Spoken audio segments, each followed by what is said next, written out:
Panahon na para sa isang hamon sa pumpera. Ngayon ang ating mga bayani, sa katunayan, mayroong napakaraming iba't ibang masasarap na pagkain na naghihintay sa kanila. Pagkatapos ng lahat, walang mas masarap kaysa sa Coke at walang... Here's... Mas malamig kaysa sa ulan ng pantalon ng Coca? kambing. Wow! Hindi pa ako nakakita ng ganito karaming lata. Kahanga-hanga! Bigyan mo rin kami ng tikim ng Coke? Pakiusap! Hindi maaari. Ako ang gumawa nito. Ah, ganun ba? Kung ganoon, kailangan nating ayusin ng kaunti ang likha mo. Naku, hindi ba kayo nahihiya? Sinira niyo lang ang pinagpaguran kong buuin buong araw. May daan papunta sa kagubatang iyon. Iyon ang... Ang saya nito! Hinibale, nagkataon lang na nasa akin lahat ng fries.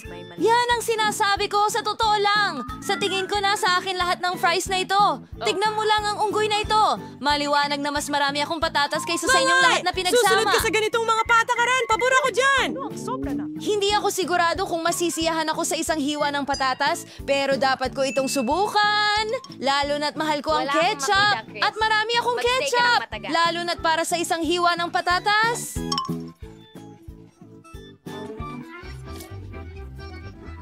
Sa tingin ko, may patatat mo ay natutulo na ang laway. Kailangan kong kunin ito mula sa wala akong makain kahit ano. Paano ko ito makukuha? Yan na! Baliw na ako! Siyempre!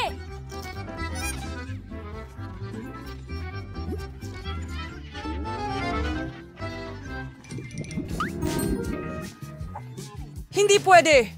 Gusto kong kainin lahat ng patatas para sa akin lang. Laila, huwag mong asahang magbahagi ako. Gutom na gutom ako para dyan. Panahon na para isawsaw ang patatas sa sarsa. Ang sarap. Paano hindi makagat ang kamay ko? Ito magsisimula. Ang pinakamahalaga ay huwag palampasin. Sinabi ko sa'yo, huwag mong hawakan. Oh, ganun ba? Mayroon akong isang napaka-interesan na ideya. Magugustuhan mo ito, Alex. Natututo akong marinig ang isang kanta doon at magkakaroon tayo ng maraming hot sauce. Gaano kasarap yan, girl? Wala kang idea kung gaano ako kasaya. Ito ang pinakamasarap na bagay na nakain ko sa mahabang panahon. Na-excite ako sa kahit anong kakaiba. Ang init naman. Anong nangyayari? Tulong! May lindol! Kailangan nating pigilan o babagsak ang mga patatas ko. Julie, salamat. Siguradong masusunog na si Widonia. Ngayon, ikaw na ang kumain ng mga patatas. Sa wakas! Sa tingin ko, magiging astig ito kapag ibinuhos ko ang sauce sa lahat ng ito. Hindi lang ang mga patatas ang napasukan. Alex, huwag. Paano naging dalawa? Hindi lang iyon. Ang ikalawang wave ng sauce. Julie, sobra na ito. Alex, ibaba mo siya. Bakit mo ginawa yon? Ngayon may malaki na akong buhos ng bigas. Anong naghihintay sa atin sa round na ito? Nako, mas gusto ko ang fries. Hindi ka panipaniwala ang kumain ng ganong karaming peppers. Marami akong mga yon pero ayoko pa ring hawakan. Sige.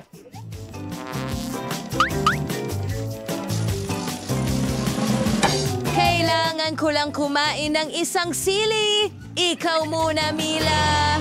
Sige. Pagkatapos ay panoorin kitang maghirap. Hindi naman mukhang nakakatakot ang sili. Sana hindi mapanlinlang ang itsurang iyon.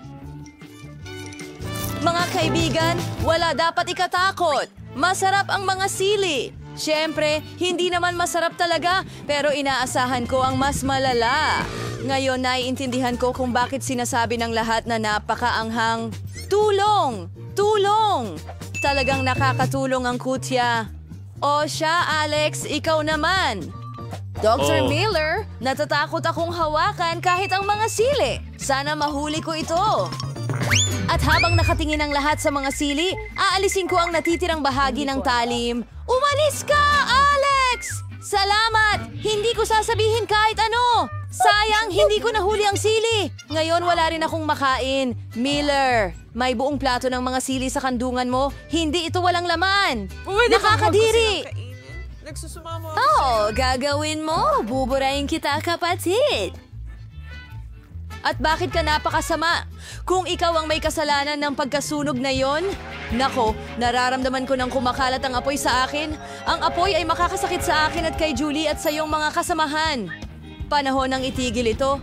Alec, ibuka mo ang bibig mo. Panahon na para sa emergency firefighting. Wow, gumana ito? Totoo nga, maraming salamat. Kaya Julie... Ngayon, kailangan mong kumain ng maraming mora. Hindi? Hooters! Ang paliparan!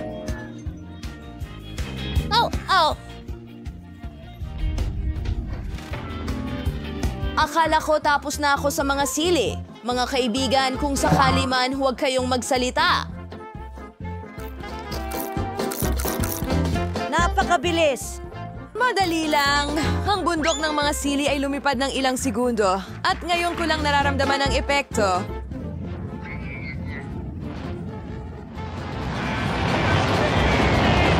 Hindi astronaut si Jelly. Wow! Palagi kong gustong pumunta sa kalawakan, pero hindi ko akalain na ganito gagawin. Nako, sa tingin ko nauubusan na ako ng gasolina. Huwag ipusta, maayos ang lipad. Ang pagbagsak, hindi gaano. Hindi kilalang lumilipad na bagay. Mukhang hindi talaga ito ang araw ko, pero nakagawa ako ng pabuenas. Mga hakbang, ako ang unang makakita kung ano ang naghihintay sa atin sa pagkakataong ito.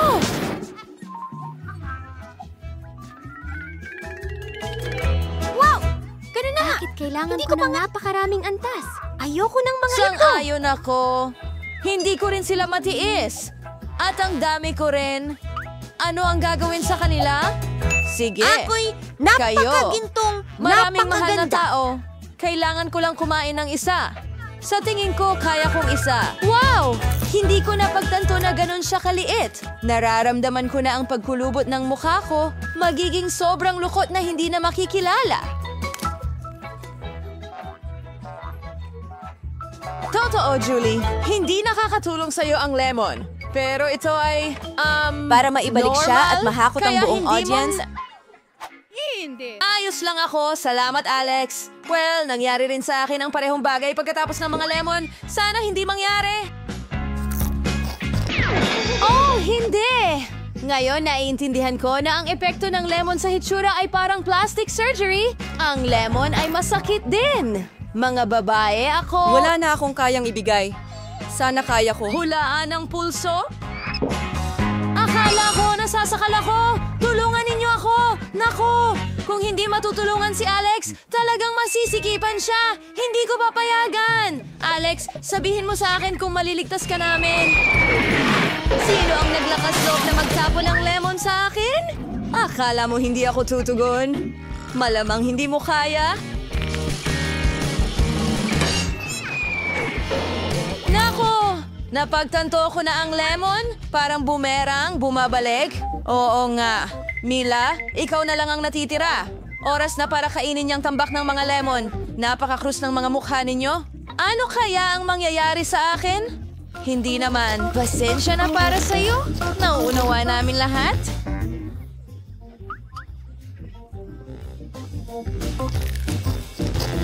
Nagtagumpay ako. Wala nang mga limon. Hindi ako makapag-evolve. May kakaibang nangyayari sa loob ko.